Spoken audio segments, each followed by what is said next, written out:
Hi guys! Welcome back sa aking channel. It's me again, Isang Kusinera. At kung bago ka pa lang sa aking channel, please subscribe and hit the notification bell para updated ka sa aking mga video.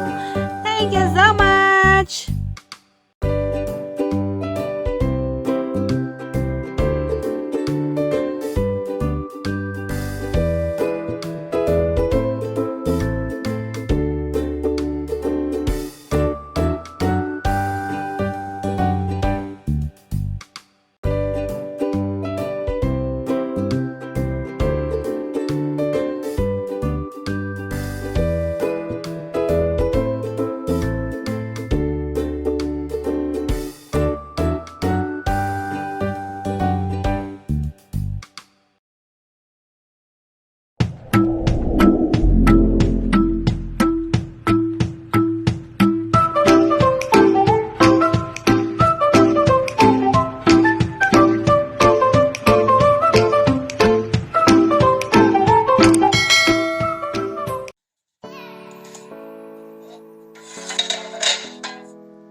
Nalinis na natin ng ating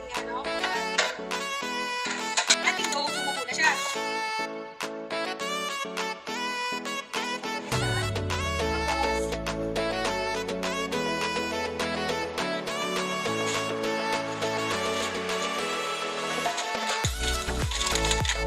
Oo naman.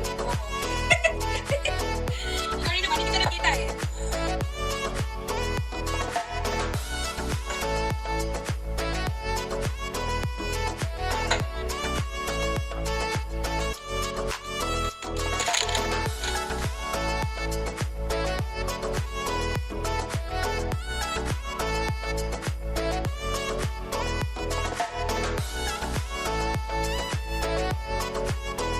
Pwede rin yung gamitan ng ang tawag nito ng rolling pin.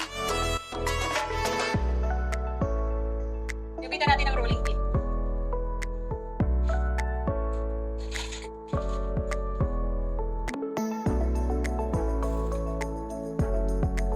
Dikit the hose. Ang alin? Ayan, nakita na.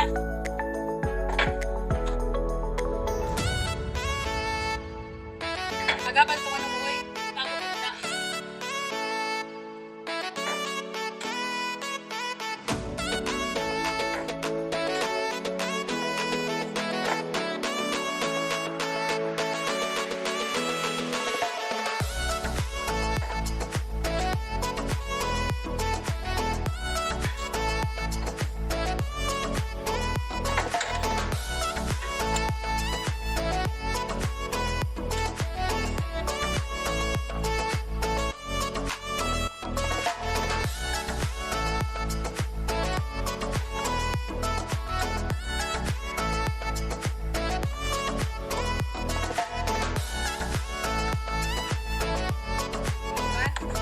Pagdikitan mo yan, chat. Kaibigan niya ni Marsky.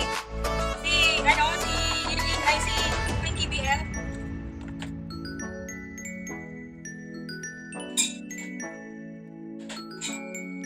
Then, kung kayo tinidor, tusok-tusokin nyo. Para pag umalas naman siya, magtutuloy yun. Nasa,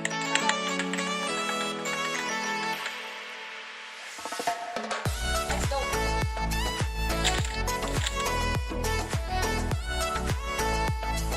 Tapos mamaya, habang nandyan yan, i-edit mo to. Na naman! Diba? Hindi lang.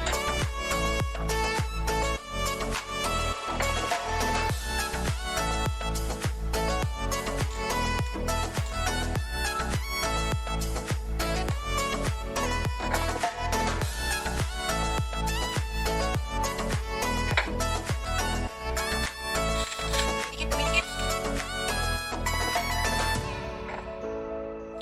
Parang ito yung hinahanap mo sa akin, chat. Hoy, Toto Karis, bigla lang shoutout. Good morning, ay good afternoon sa'yo.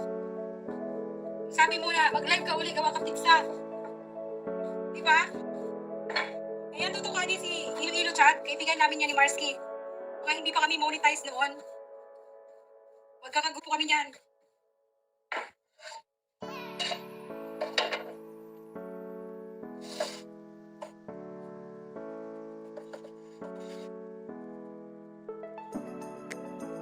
Asan yung si Marsky? Lagi nawawala pag live ko. Hindi niya talaga ako lang. Joke lang. Alam ko naman tayo guys, kanya-kanya tayo sa buhay.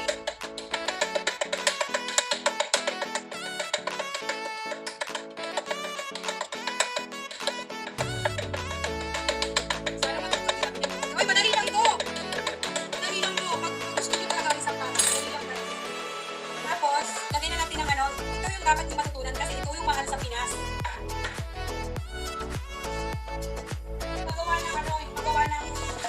Magawa ng sauce. Ito yung mahirap, mahal ko sa Pinas eh.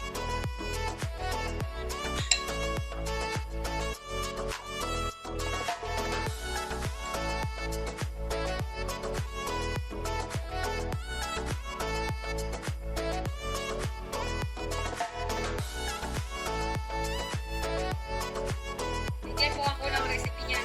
Sige.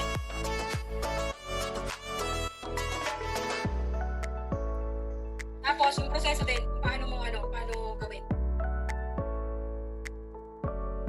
Madali lang guys, naku, kung natutunan ko to, sabi ko iatay. Ganun lang para paggawa ng pizza.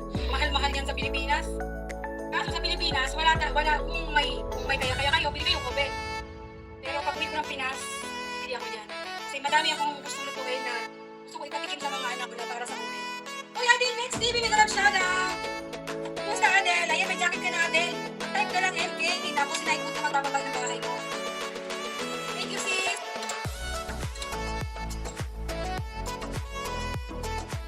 Yan, type MK lang, then I could drop your link.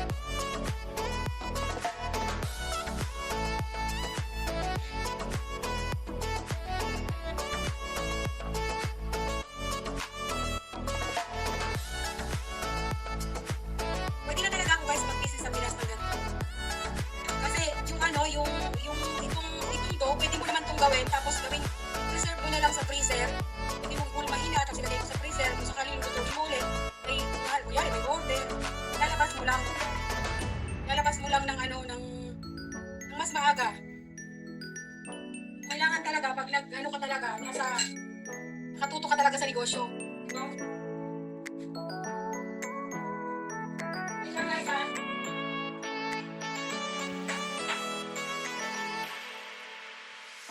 Tapos, unahin natin ilagay ang mozzarella. Mozzarella muna sa ilalim. Kunting mozzarella lang. Bago mag-mozzarella uli sa ibabaw.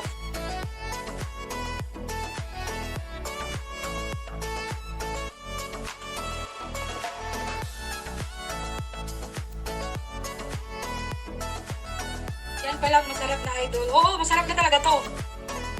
Kasi yung sauce guys, kung ano lang kayo sa sauce, masarap talaga. Kung paano nyo timplahin yung sauce, nasa sauce din yan eh, sauce Mariosep. Yan muna, ganyan muna. Tapos pwede nyo lagyan ng bell pepper, sibuyas. Bell pepper. Sibuyas.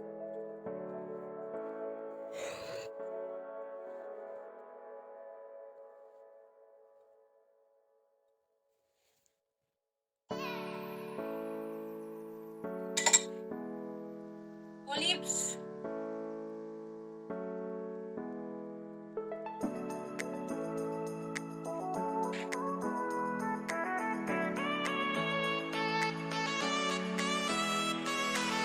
Then, cheese ulit.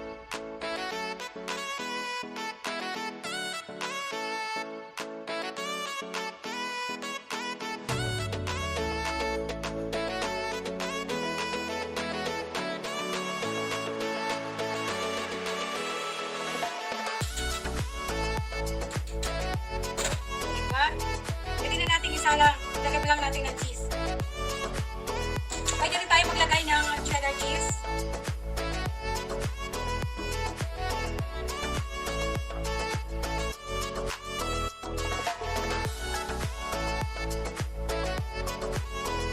Tapos yung isa, hindi natin lalagyan ng tawag nito ng gulay kasi mga bata.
Sino ba yung si Baba Fahad kay Lid?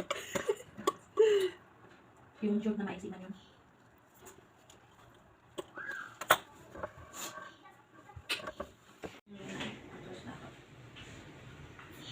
Diyan na lagi si tatay.